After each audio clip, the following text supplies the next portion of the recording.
Bom dia a todos, agora sim. Sintam-se todos cumprimentados. As crianças dos primeiros passos, dos 3 aos 5 anos, vão ter o seu Ministério da Palavra, lá na parte de baixo, com a professora. E depois também regressam aqui para terminarmos e concluirmos juntos o nosso culto ao Senhor. Então, as crianças dos 3 aos 5 anos... As demais podem ir abrindo no livro de Daniel e todos os demais. Livro de Daniel, capítulo 11.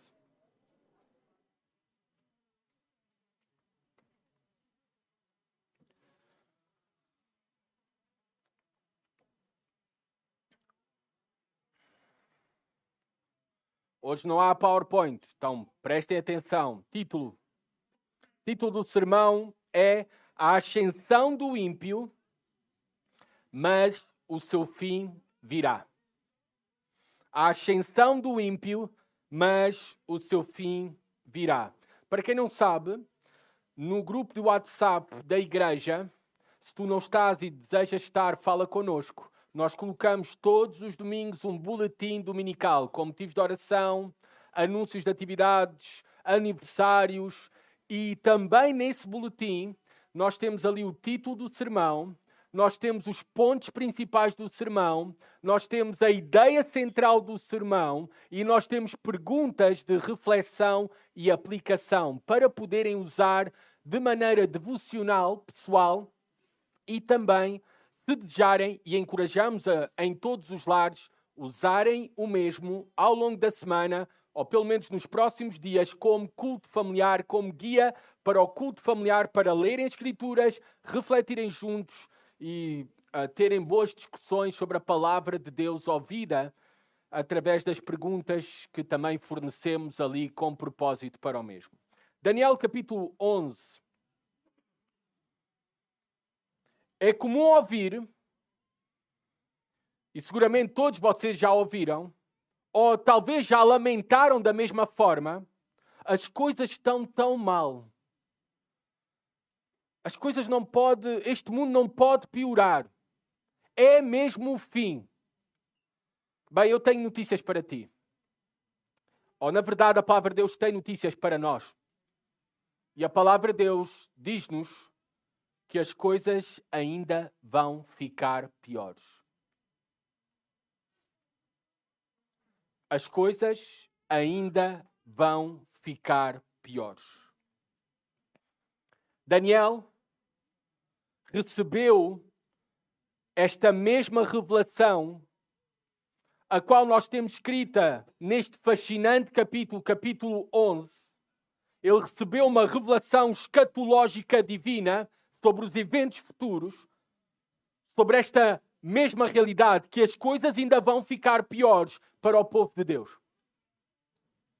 O capítulo 11, que nós estamos a ler e a estudar, iremos concluir o estudo no dia de hoje. Ele faz parte, ele todo é uma unidade. Podemos até dizer que o capítulo 11, na verdade, começa no capítulo 10, capítulo 11 e capítulo 12. Todos estes 3 capítulos é apenas uma unidade. É uma mesma visão, com vários detalhes, mas uma mesma visão que foi dada a Daniel no 3º ano de Ciro. Como é que sabemos isso? Capítulo 10, versículo 1, diz-nos isso. Foi uma visão dada por um mensageiro celestial no 3º ano de Ciro. O 3º ano de Ciro foi uma época em que os judeus começaram a regressar, a retornar dos seus locais de exílio para Jerusalém, com o propósito de reconstruir o templo e restabelecer a sua vida na terra prometida de volta. Eles estavam em exílio, eles estavam em cativeiro, tiveram a autorização de Ciro e começou o retorno com este mesmo propósito. Imaginem a alegria. Imaginem o otimismo, o entusiasmo dos judeus. Mas, ao chegarem à terra prometida, a Jerusalém, se depararam prontamente com grande oposição. Grande oposição dos seus inimigos ao redor. O trabalho de reconstrução do templo foi rapidamente interrompido. E o povo entrou numa espiral de desânimo, desespero e apatia espiritual. Apenas sobreviviam, não viviam, como nós costumamos dizer. O otimismo e a alegria inicial rapidamente se desvaneceu e Daniel ouvia estas notícias. E Deus tem uma mensagem para Daniel. E Deus tem uma mensagem para o povo de Daniel, para o povo da aliança, para o povo de Deus. E esta mensagem é que está aqui nos finais capítulos do livro de Daniel. Capítulo 10, 11 e 12. E quando esperamos que Deus vai dar boas notícias, no imediato que Deus dá, as coisas ainda vão ficar piores. E é neste exato contexto de desespero que Daniel recebe então a visão final, e nós estamos a estudar parte hoje, no capítulo hoje. E nós temos um grande privilégio em comparação com Daniel. Porque Daniel recebe a visão daquilo que estava por acontecer 360 a 370 anos antes de ocorrer.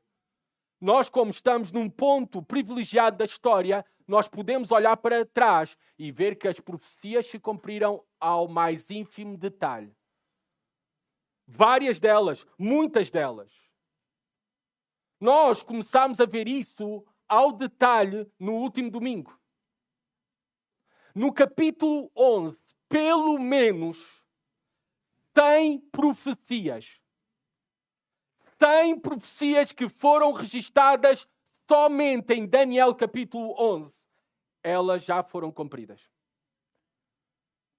100 profecias.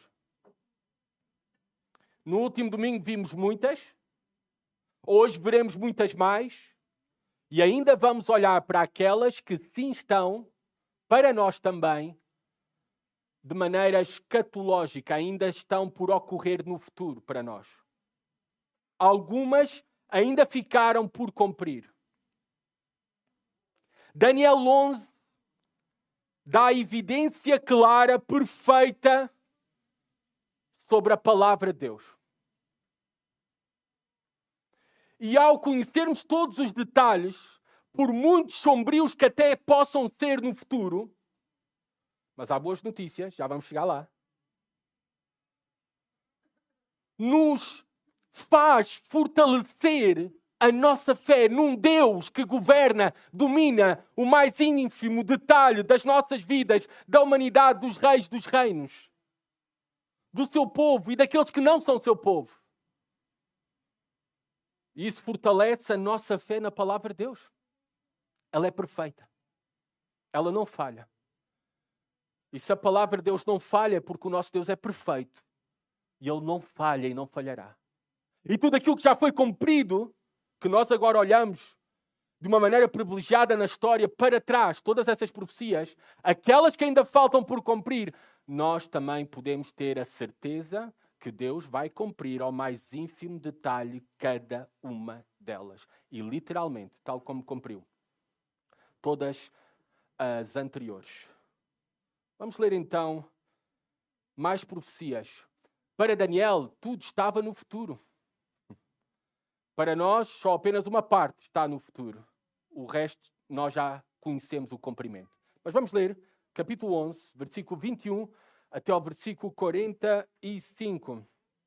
Vamos ler a palavra de Deus. Juntos, aqueles que podem, coloquem-se de pé. Mães com filhos ao colo, sintam-se à vontade, está bem? Podem permanecer sentadas. Pessoas impossibilitadas, não há nenhum problema em relação ao mesmo.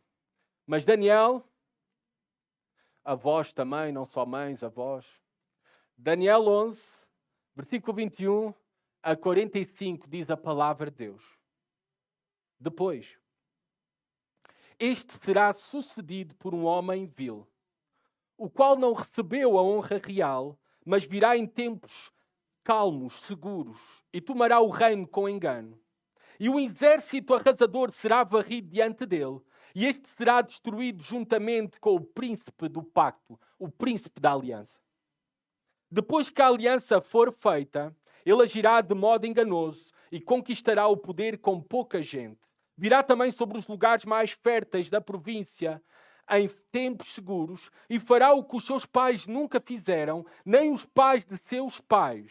Espalhará entre eles a presa, os despojos e os bens e maquinará os seus projetos contra as fortalezas, mas por certo tempo. Juntará força e coragem contra o rei do sul com um grande exército. E o rei do sul sairá à guerra com um exército grande e muito poderoso.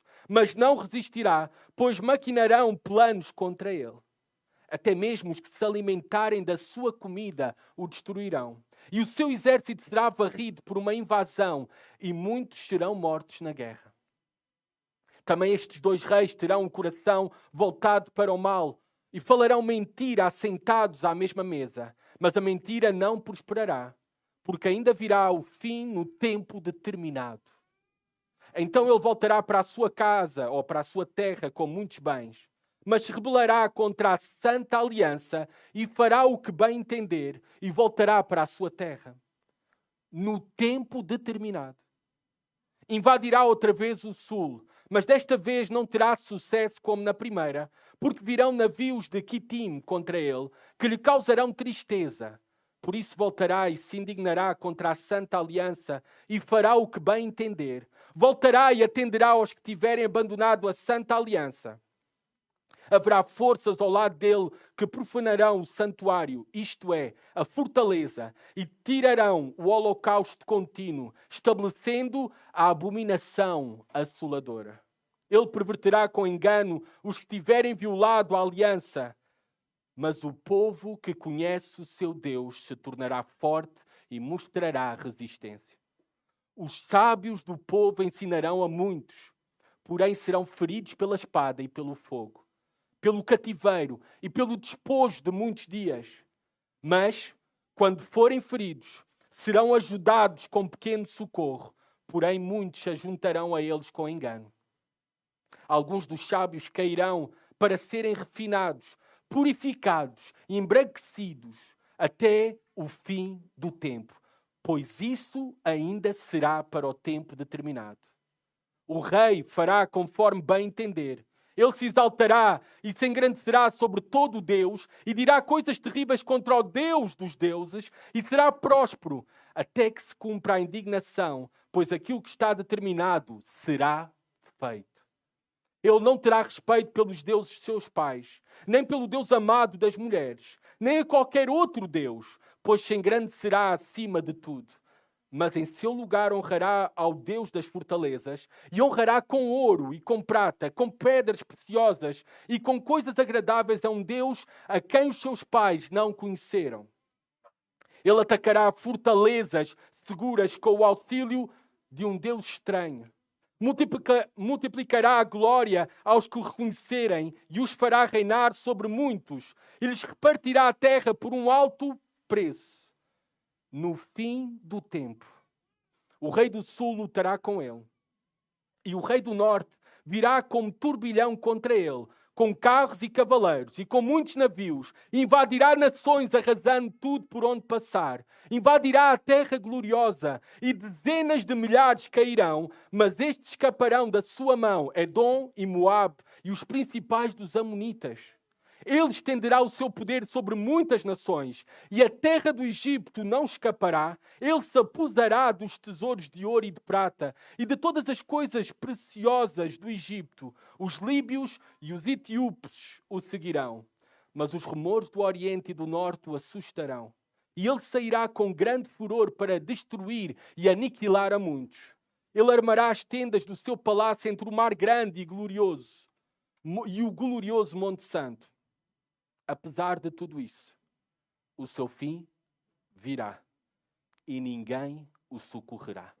Podem sentar-se.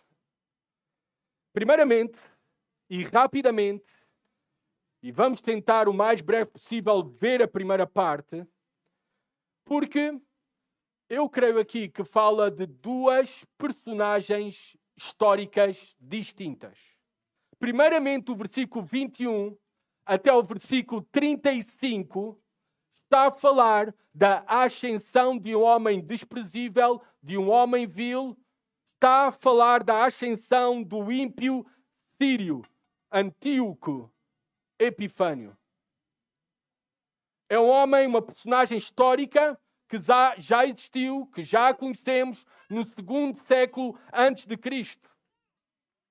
Após 15 versículos que abrangem, que nós vimos no último domingo, após 15 versículos que abrangeram os reinados de 7 reis seleucidas ao longo de um período de cerca de 150 anos, os próximos 15 versículos, ou seja, do versículo 21 até o versículo 35, eles concentram a nossa atenção na ascensão e no reinado de um único reino seleucida, Antíoco IV. Antíoco Epifânio é aquele que é o mesmo que é mencionado como chifre pequeno em Daniel capítulo 8. Ele foi aquele que é conhecido como o mais cruel de todos os reis da Síria e um perseguidor sagaz do povo de Israel. Ele subiu ao trono quando o seu irmão Seleuco IV foi morto.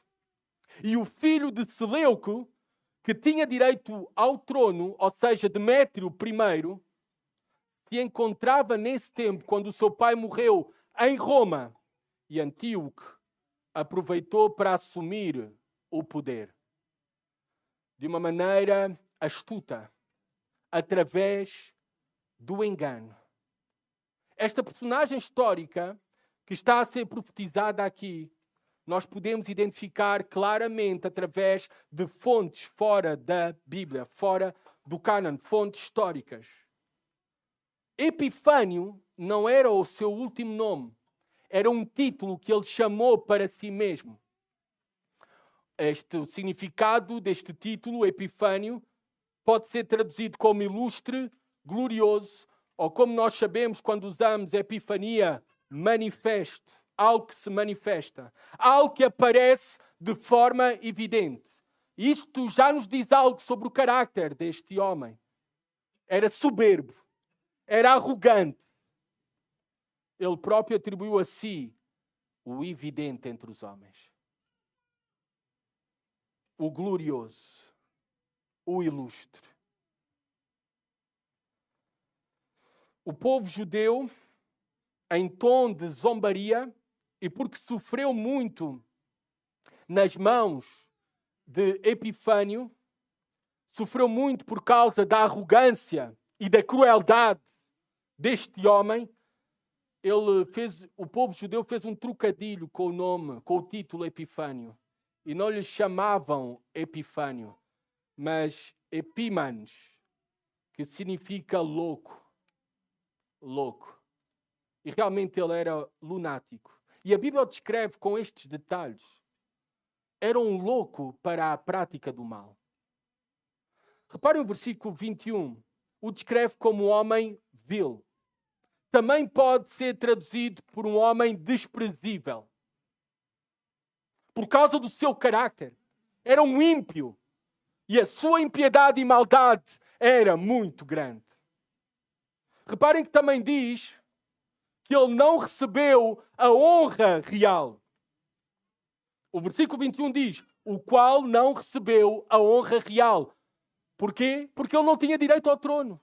Ele assume o trono através de intrigas, engano, aproveitando que o seu sobrinho estava em Roma. Reparem como a Bíblia se cumpre ao detalhe e dá características ao mais ínfimo detalhe. O versículo 21 diz claramente que o seu caráter era enganador. Ele tomou o reino com engano. Esta palavra no hebraico, engano, ela pode ser traduzida com lisonja, com promessas agradáveis, no sentido de oferecer suborno. favores. Ele era astuto politicamente. E nada mudou no nosso mundo. Continua a haver esta cultura de subornar, o uso da lisonja para ganhar alguma coisa da outra pessoa. Amados irmãos e visitas aqui presentes, se essa é a tua prática de usar lisonja, não é encorajamento, não é gratidão, é lisonja, com o propósito de ganhar algo de alguém, mesmo até no contexto aqui da igreja local, isso é pecado. Isso é ter um espírito de enganador. É ter o caráter de Epifânio. Versículo 22 começa a dar detalhes de como ele estabeleceu o seu reino. E um exército arrasador será varrido diante dele. Que exército arrasador? O que é que nos diz a história? O Egito. O reino egípcio foi arrasado pelo poder militar de Epifânio. Não só isso, versículo 22 nos diz que também foi destruído com o exército do Egito o príncipe do pacto, o príncipe da aliança. Quem é? Nós sabemos pela história que Onias, o sumo sacerdote judeu, foi assassinado pelo seu próprio irmão, que o traiu a pedido de Antíoco. E o príncipe da aliança, então, é uma referência a Onias, o sumo sacerdote judeu, que tentou resistir à crescente pressão de Epifânio, à crescente pressão das autoridades seleucidas que buscavam helenizar, ou seja, transformar a identidade judaica numa cultura grega, adorando deuses gregos. E Onias, então, como rejeitou a adoção destes costumes gregos e práticas pagãs, que eram antitéticas à lei de Deus, às leis de Deus, ele foi removido do cargo, ele foi assassinado e substituído pelo seu irmão que o matou, a pedido de Epifânio. Versículo 23 e 24, reparem como ele continua, ele exerce o poder, ganha esta proeminência através da mentira, do engano, através do poderio militar, através da morte de inocentes. E diz no versículo 23 e 24, depois que a aliança for feita, ele agirá de modo enganoso e conquistará o poder com pouca gente. Que aliança é essa? Nós sabemos pela história que na disputa pelo trono egípcio, astutamente, Antíoco fez um acordo com Ptolomeu VI e o seu rival Ptolomeu VII. Atenção, este Ptolomeu VII não é o mesmo do versículo 7. Ainda que dar esses detalhes, eu sei que vocês já não sabem quem é o pai, o avô, o filho, o neto, já não sabem nada. Não se preocupem. Eu tive toda a semana para ler estas coisas, rever, porque eu também me perdia. Ele agirá de modo enganoso. Diz aqui claramente. Ou seja, ele apenas buscará o benefício próprio. Ele conquistará o poder com pouca gente. Porque não é tanto pela força, é pela astúcia, é pelo engano, é pelas intrigas.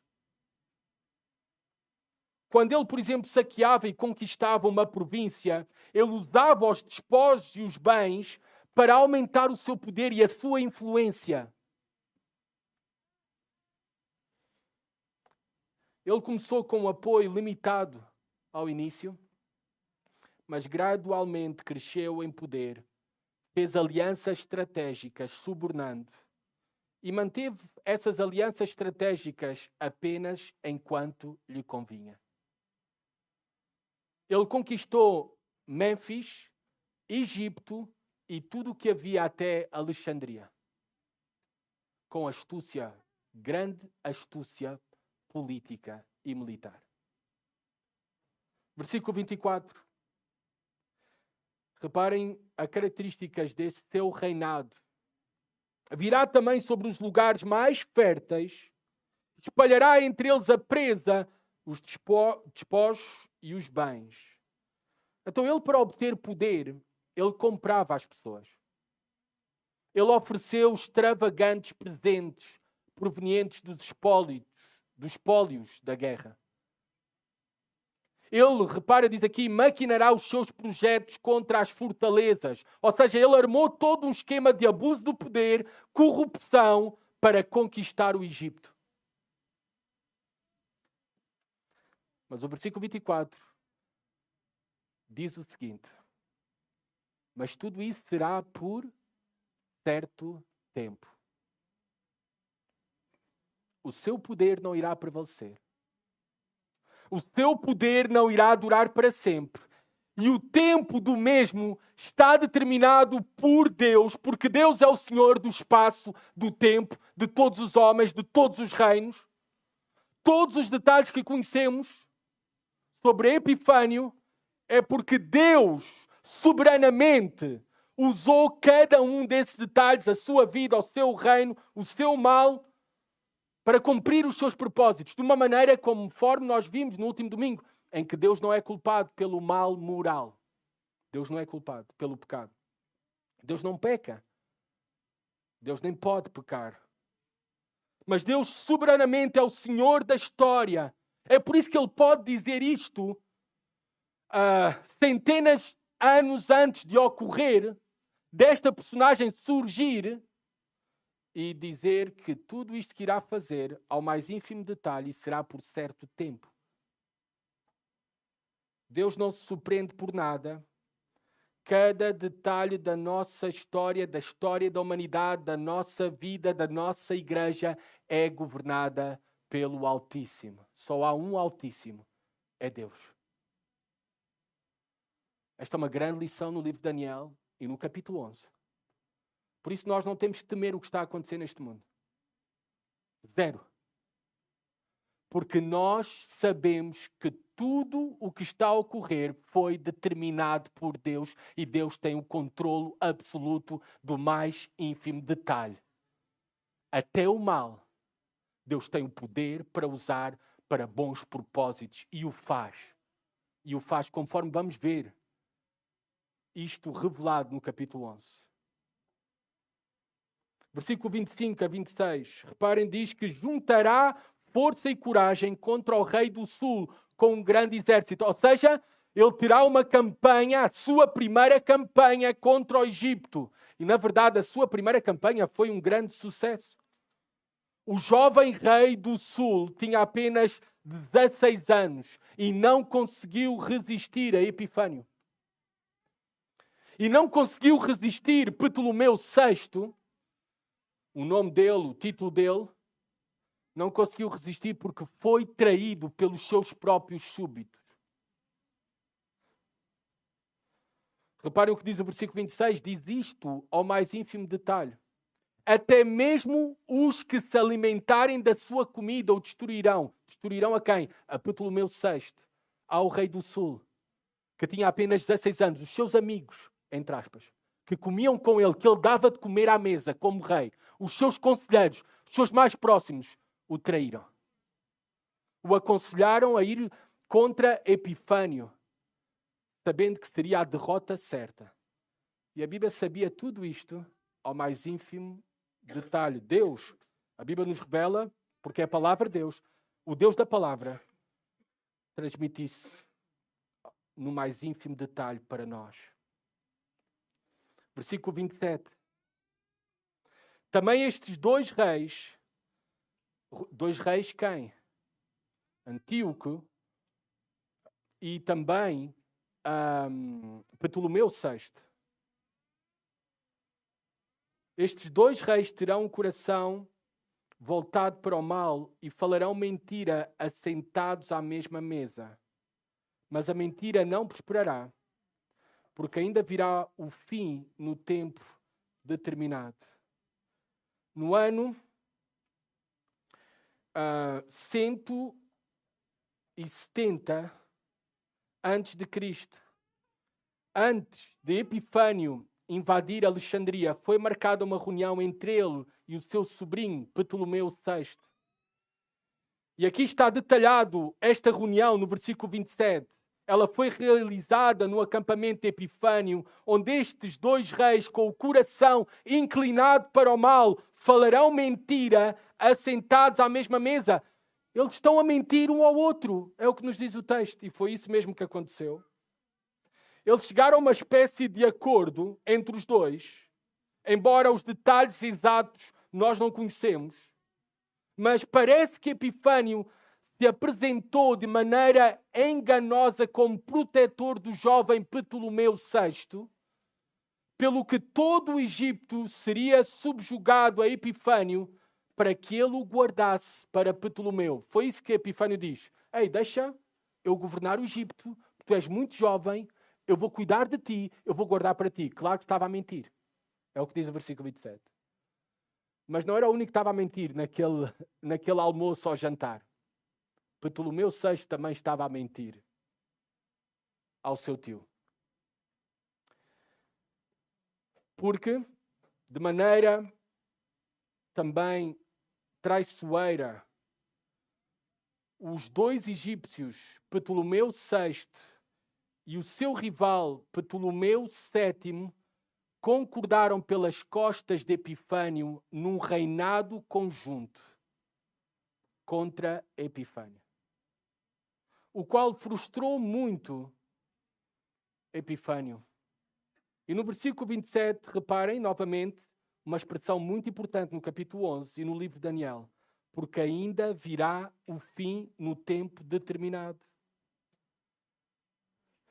Havia mentira, havia conspirações, mas a mentira não prosperará. É o que diz o texto. Esta aliança contra Epifânio não irá prosperar, porque o fim de Epifânio ainda não tinha chegado, conforme Deus já tinha determinado. Deus já determinou os dias de cada um dos homens, de todos. Deus já determinou cada um dos nossos dias. Quando chegar o dia que Ele determinou, não há nada que possamos fazer. Como não tinha ainda chegado os dias de Epifânio, a mentira não irá prosperar. Porque ainda virá o fim, mas é no tempo determinado. Não é no tempo que os homens querem, é no tempo que Deus determinou. Ele é o único Altíssimo, soberano, Senhor dos senhores, Rei dos reis. Deus é quem tem a última palavra sobre tudo e sobre todos. Versículo 28. Então ele voltará da Síria para o Egito, não é? Ele está a voltar da Síria para o Egito. Ou, na verdade, do Egito para a Síria, desculpem. Mas se rebelará contra a Santa Aliança. Quando Epifânio estava a regressar à sua terra, atacou Israel com grande matança e destruição. Reparem os detalhes do versículo 28. Então ele voltará para a sua terra com muitos bens, mas se rebelará contra a Santa Aliança. Quem é a Santa Aliança? Com quem Deus tem uma aliança santa, separada? É o seu povo separado. Aqui, Israel, os judeus.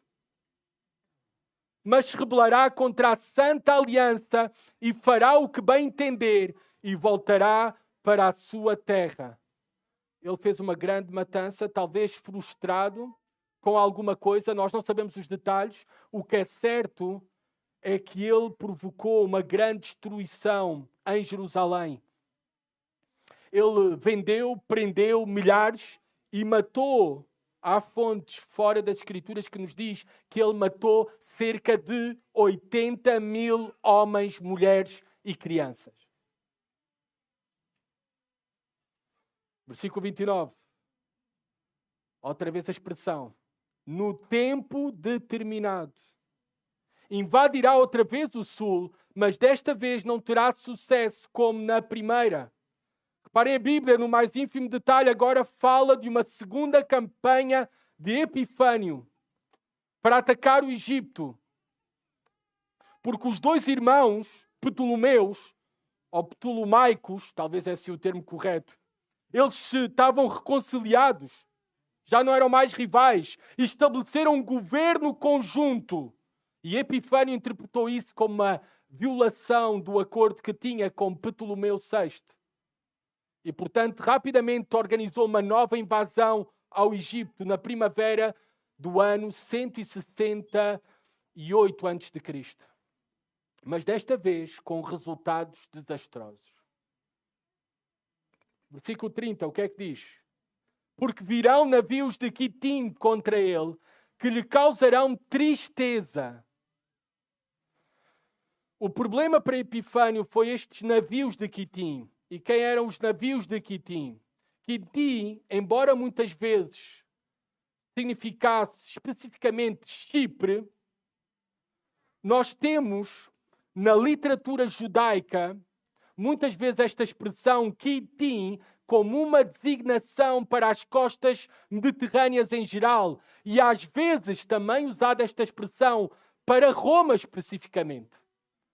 E o problema de Epifânio foram os romanos que se opuseram a ele.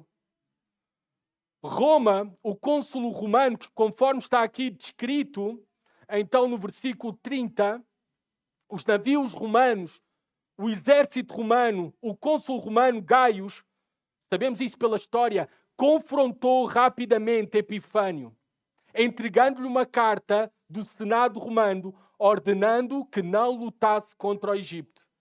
E em vez disso, se retirasse do Egito. Apresentou-lhe um ultimato. Agora, Epifânio conhecia muito bem o poderio dos romanos. E ele retira-se completamente do Egito no menor tempo possível. O humilhado rei Seleucida concordou com o ultimato dos romanos e agiu em conformidade. E reparem onde é que ele vai desquitar toda a sua ira, raiva, tristeza com aquilo que tinha acontecido. Versículo 30, reparem. E se indignará contra a Santa Aliança. Novamente, do Egito, regressando para a sua terra, para a Síria. Ao passar por Jerusalém mais uma vez, ele descarregou a sua tristeza, a sua raiva, frustração contra os judeus. Ele mandou derrubar, nós sabemos isso, está relatado, por exemplo, no livro histórico de 2 a Macabeus, capítulo 5, do versículo 11 ao 14, que ele mandou derrubar as muralhas da cidade. Ele massacrou novamente milhares de judeus. Vendeu muitos outros como escravos. Além disso, ele próprio entrou no Santo dos Santos, o qual estava proibido para qualquer homem que não fosse o sumo sacerdote. Ele também, reparem como foi a política de Epifânio, era mostrar favor ou honra àqueles que atendessem aos seus pedidos. O versículo 30 diz, aos que tiverem abandonado a Santa Aliança. Judeus que estavam a negar a sua fé, a sua aliança com Deus, as leis de Deus. A eles eram atribuídos grandes honras, favores, cargos importantes. Agora, nós lemos tudo isto e nós devemos pensar como é que nós iríamos agir. E se fosse connosco? Era a morte? Era a prisão, o cativeiro? Ou eram favores, cargos importantes e grandes somas de dinheiro? O que é que tu irias escolher? A reputação, a posição, o dinheiro ou a fidelidade a Deus? Com morte, prisão. É nestes momentos que a fé verdadeira é provada. É nestes momentos. Versículo 31, reparem o que ele fez. Haverá forças ao lado dele que profanarão o santuário, isto é, a fortaleza, e tirarão o holocausto contínuo, estabelecendo a abominação assoladora. Também traduzida como desoladora. Ou também abominação aterradora, que expressão forte e conhecida tanto no Antigo Testamento como no Novo Testamento. Ou seja, a que se refere aqui a abominação assoladora? Ou seja, ele proibiu práticas judaicas, como por exemplo a circuncisão. Ele eliminou as ofertas diárias regulares no templo. E ele estabeleceu o templo, a adoração a Deus no templo do Senhor. Ele também sacrificou porcos, animal imundo, proibido na lei de Deus, na lei da antiga aliança, dada ao povo de Deus. Ele fez tudo isto. Ele profanou o santo dos santos e dedicou o templo que era ao único Deus vivo e verdadeiro. Jeová o dedicou a Deus, à adoração a Deus. Isto é que é a abominação desoladora. Tudo isto. Reparem que isto não é apenas uma novidade na pessoa de Epifânio, mas nós vemos isso também em relação àquele que virá depois de Epifânio, a um futuro governante maligno, o anticristo, que irá cometer esta mesma abominação desoladora e ainda mais ofensiva. Reparem Mateus 24:15. É Jesus Cristo a falar e a profetizar.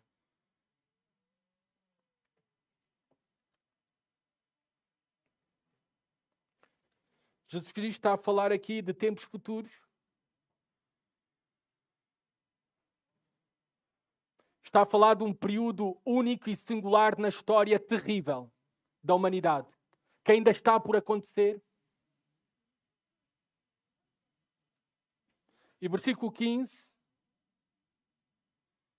Quando virdes no lugar santo a abominação assoladora da qual falou o profeta Daniel, quem lê, entenda. Então, se estiverem na Judeia, fujam para os montes. Quem estiver no alto da casa, não deixa para retirar as coisas da sua casa. E quem estiver no campo, não volte para apanhar as suas roupas. No próximo domingo, se o Senhor permitir, iremos olhar com mais detalhes. E hoje receberemos alguma luz sobre a ascensão deste ímpio escatológico que ainda está por vir, o anticristo, o qual também irá cumprir a palavra de Daniel em relação a ele. Epifânio foi apenas um tipo de anticristo. Mas está por vir alguém pior do que Epifânio. E também Daniel fala sobre o mesmo. Continuando ainda em Epifânio, versículo 32, vamos ver agora com maior rapidez. Ele perverterá com enganos se tiverem violado a aliança. Ou seja, ele enganará também a muitos judeus que o irão apoiar. Vai enganar a tudo e todos. Ele só tem amor por si. Por isso é que ele é um tipo perfeito desse anticristo que ainda está por vir. Mas reparem o que diz o versículo 32. É muito importante esta mensagem. Mas o povo que conhece o seu Deus se tornará forte e mostrará resistência. E isto aconteceu. Historicamente nós sabemos que um certo sacerdote chamado Matatias, pai de Judas Macabeu, quando os oficiais de Epifânio chegaram à aldeia onde ele se encontrava para forçar os habitantes a cometerem apostasia e a sacrificarem no altar pagão, Matatias resistiu. Não obedeceu às palavras de Epifânio. E deu-se com isso, nós sabemos, a revolta macabeia, a revolta dos macabeus. Nós sabemos isso pela história. Dos judeus macabeus. O comandante inicial destes rebeldes judeus era Judas Macabeus. Os macabeus foram bem-sucedidos, porque eles contaram com o apoio dos romanos. E eles conseguiram várias vitórias contra os sírios, contra Epifânio e os seus exércitos, e conseguiram restabelecer a adoração no templo. É por isso que os judeus hoje, até os dias de hoje, celebram a celebração Hanukkah. Esta festa de celebração, de dedicação à reinauguração do Templo de Jerusalém após a sua profanação pelos gregos seleucidas através da mão de Epifânio. Aqueles que temem a Deus, aqueles que conhecem a Deus, se tornarão fortes e irão resistir contra a impiedade. Versículo 33 a 35, os sábios do povo ensinarão a muito. Aqueles que temem Deus são verdadeiramente sábios. E a sua força é ensinar a verdade da palavra de Deus. Ensinarão a muitos. Não é a força tão militar, mas é o ensino da verdade, da palavra de Deus, do conselho de Deus. É isso que cria homens e mulheres fortes. É conhecermos quem é Deus para resistirmos nos dias maus. Com esperança em quem Ele é, nas suas promessas, na sua palavra. Versículo 35. Alguns dos sábios cairão para serem refinados, purificados e embranquecidos. Reparem que Deus tem bons propósitos, inclusive nas circunstâncias mais terríveis que o seu povo possa enfrentar. E aqui está a falar caídos, é cair mortos. Judeus que foram assassinados pela sua fidelidade a Deus. Mas Deus usou isto para o bem do seu povo. Versículo 35. Diz aqui, para serem refinados, purificados e embranquecidos. O que é que aprendemos sobre o sofrimento na palavra de Deus? O que é que aprendemos sobre o sofrimento, por mais terrível que seja, mesmo que amanhã se levante grande perseguição contra nós, o que é que nós aprendemos? Que Deus tem bons propósitos para nós. Em tudo aquilo que ocorre nas nossas vidas, por mais terrível que te possa parecer, Deus tem uma face sorridente detrás de cada coisa e detalhe que ocorre contigo e comigo. Nós aprendemos sobre o sofrimento que ele é usado por Deus para o nosso crescimento espiritual. Nós aprendemos sobre o sofrimento que ele é controlado por Deus. Pois diz aqui, pois isso ainda será para o tempo determinado. Nós aprendemos também que apesar de sermos fiéis, não estamos isentos do sofrimento. A palavra de Deus diz, alguns dos sábios cairão. Não sofres porque tens falta de fé. Não sofremos porque Deus se esqueceu de nós ou porque deixou-nos de amar. Não é desta maneira que devemos olhar para o sofrimento nas nossas vidas. Mas devemos olhar com a esperança que Deus tem bons propósitos. Todas as coisas cooperam para o bem daqueles que amam a Deus. Crescimento espiritual. Tudo isto é impressionante. Foi cumprido literalmente. É por isso que agora terminamos a olhar para o versículo 36 e 45 com a esperança de que aquilo que foi cumprido literalmente olhando para trás, agora o versículo 36 a 45 vai falar da ascensão do ímpio escatológico. Um ímpio futuro. Aquele que nós conhecemos, a maioria de vocês já ouviram falar, o anticristo futuro. Derradeiro, final. Versículo 36 e 39 refere-se a outra personagem que não Epifânio. Reparem, por várias coisas.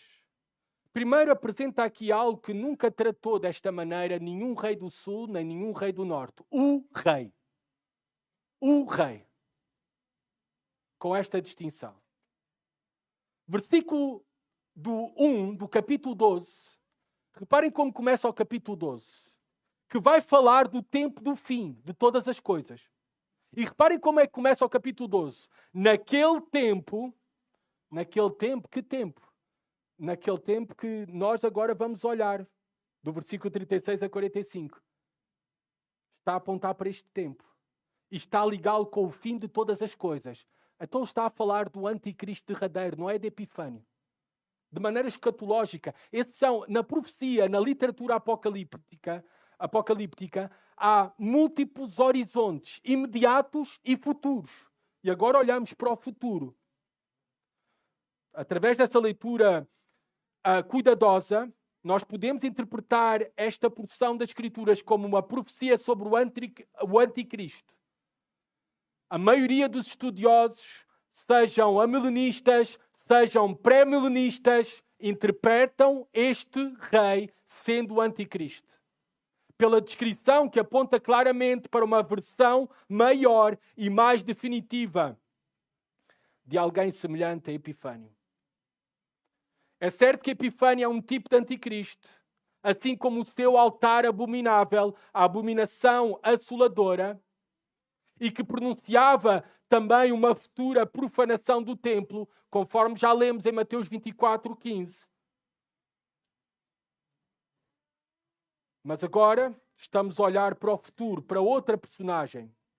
E reparem o que é que diz sobre o anticristo. Ele se exaltará e se engrandecerá sobre todo o Deus. O anticristo prestará culto a si mesmo. Epifânio prestou culto a Zeus. Era soberbo e arrogante. Mas ele estabeleceu adoração a Zeus. Aqui reparem, o anticristo se exaltará e se engrandecerá sobre todo Deus. Ele próprio irá exigir adoração para ele.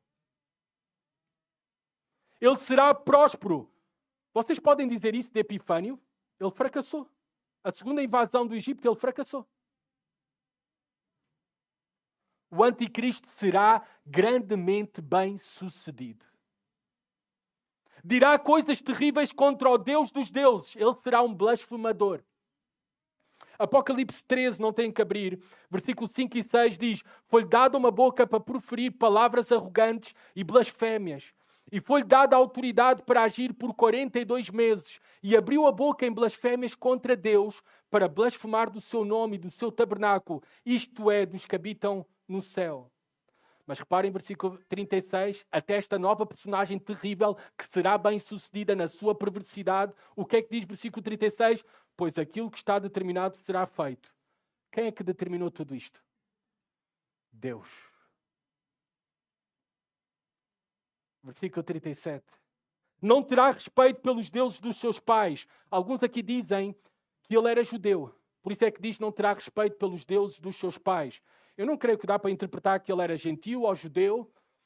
Sairá do império ou daquilo que restar de traços de identidade do Império Romano, mas não necessariamente também quer dizer que é gentil. Nem necessariamente quer dizer que é judeu. Eu prefiro não chegar a uma conclusão sobre isso, Deus sabe. Versículo 37, nem pelo Deus amado das mulheres, na minha tradução, século XXI. Noutras traduções está, nem ao desejo de mulheres. É por isso que há muitas especulações.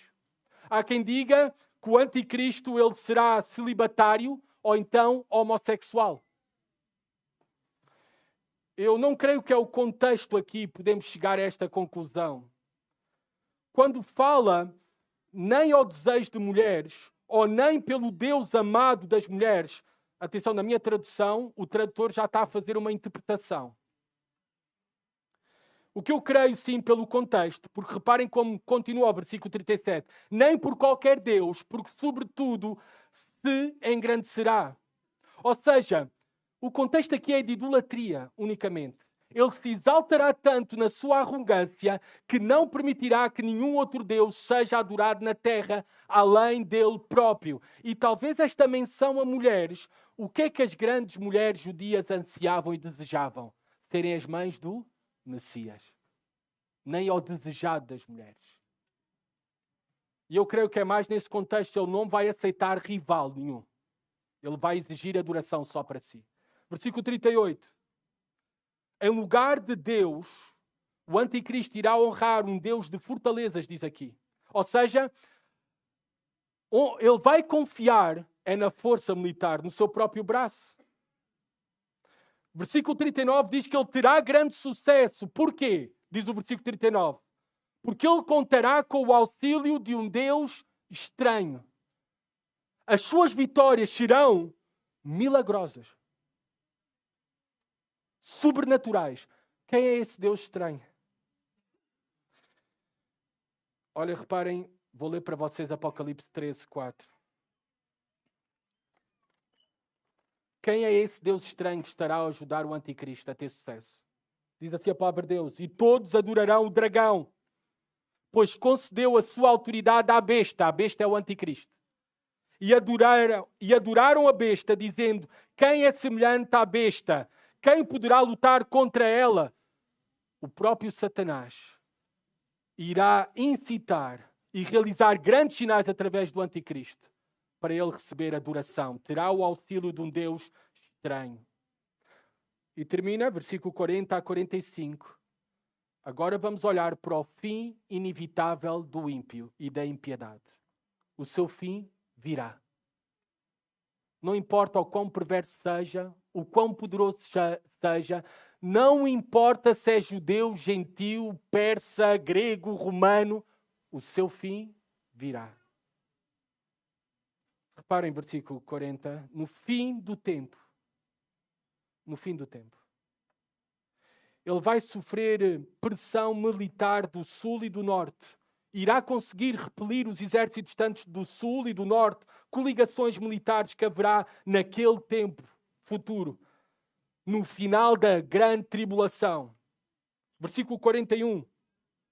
Ele invadirá, o anticristo, a terra gloriosa e dezenas de milhares cairão, mas esses escaparão da sua mão, Edom e Moabe e os principais dos amonitas. Ou seja, o anticristo, nós sabemos, não podemos ver isso com detalhe por causa do tempo. Ele irá romper um pacto, uma aliança que tinha com Israel, e ele vai cometer a abominação assoladora. E quando chegar Mateus 24, conforme ler, os judeus vão fugir. E para onde é que vão fugir? Para Edom, para Moabe, para os lugares mais próximos, se irão esconder. E Deus, de maneira sobrenatural, irá proteger estas regiões. Reparem, mas estes escaparão da sua mão, Edom e Moabe, e os principais dos amonitas. Quando nós vemos ao longo das Escrituras que todos estes povos eram inimigos do povo de Deus. Mas naquele tempo, sobrenaturalmente, irão receber a proteção de Deus. Porque os judeus, o seu povo, irá fugir para lá. Continua, versículo 42 e 43. Repara que ele vai estender o seu poder sobre muitas nações. A terra do Egito não escapará. Ou seja, ele será assustadoramente o homem mais poderoso que alguma vez existiu. Versículo 44 a 45, alguns estudiosos afirmam que nós temos aqui a descrição da batalha final do Armagedon. Reparem, mas os rumores do Oriente e do Norte o assustarão. Ou seja, ele vai estar pressionado por exércitos que se irão rebelar contra a sua autoridade, se irão juntar para combater. E reparem, versículo 44, e ele sairá com grande furor para destruir e aniquilar a muitos. É aquilo que é descrito nas Escrituras como a batalha final, a batalha de Armagedon. Ele armará as tendas do seu palácio entre o mar grande e o glorioso Monte Santo. Mas vai ocorrer algo. Como é que termina? Apesar disso, o seu fim virá e ninguém o socorrerá. Reparem que não diz que aqui que o fim do anticristo virá através de uma derrota militar. Ou que algum homem causará o seu fim. Nós sabemos o que é que irá acontecer. O anticristo ele será julgado e destruído apenas pela aparição pessoal de Jesus Cristo. O sopro de Jesus Cristo. Onde é que vemos isso? Apocalipse 19. Versículo 20 e 21.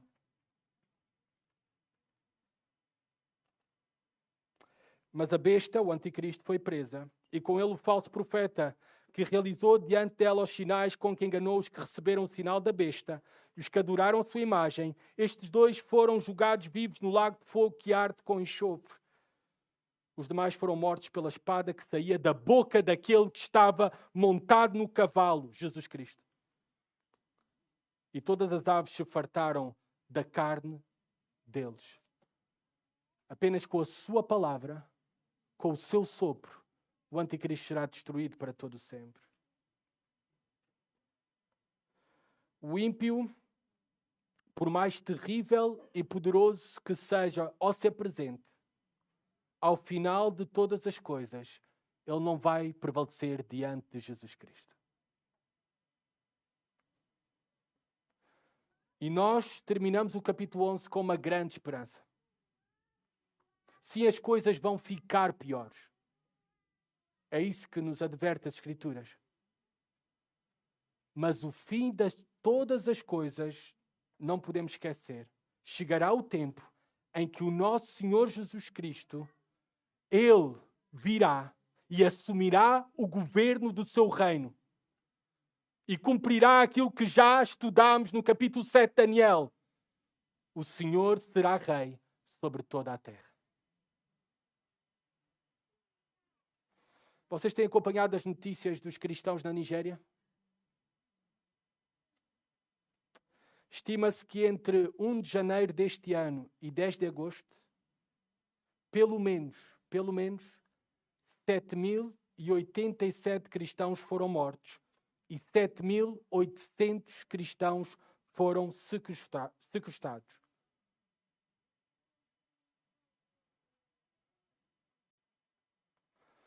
Ao lermos estas notícias, desde a nossa comunidade agora no mundo ocidental, que nós gozamos e desfrutamos, primeiramente, sejamos agradecidos, porque Deus tem sido muito bom para conosco. Podíamos estar bem piores. Os nossos irmãos na Nigéria estão a receber o pior.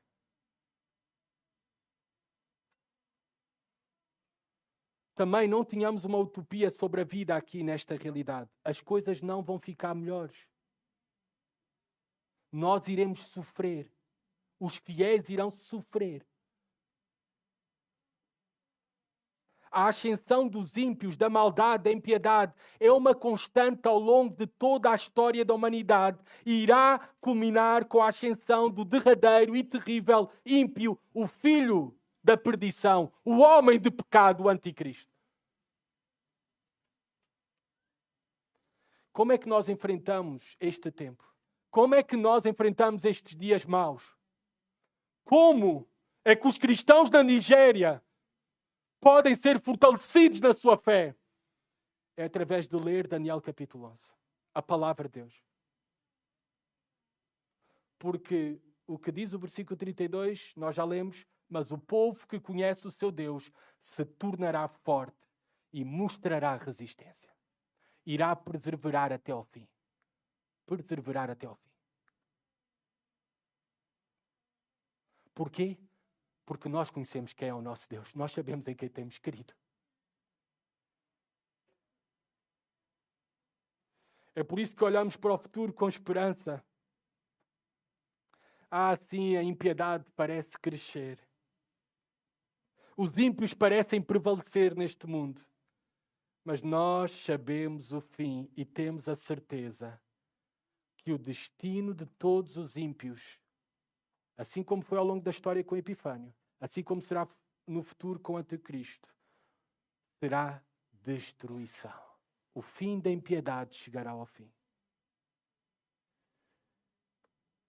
E nós iremos desfrutar do reino de Jesus Cristo para todo sempre.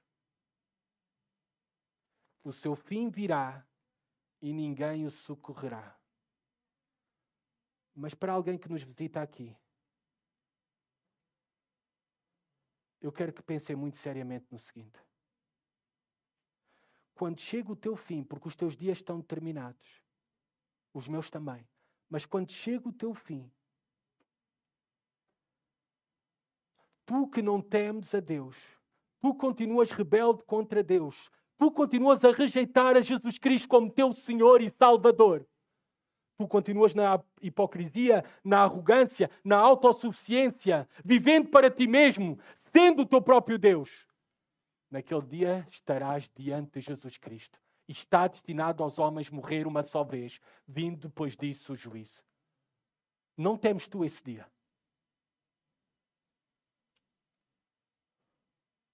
O homem mais poderoso, o ímpio mais poderoso, não pôde resistir. Foi destruído apenas com o sopro de Jesus Cristo. Foge da ira vindoura, foge da condenação, corre para Jesus Cristo. lança-te aos pés dele e pede para que ele perdoe os teus pecados. Clama a ele hoje pela salvação da tua alma, para que sejas livre da condenação eterna.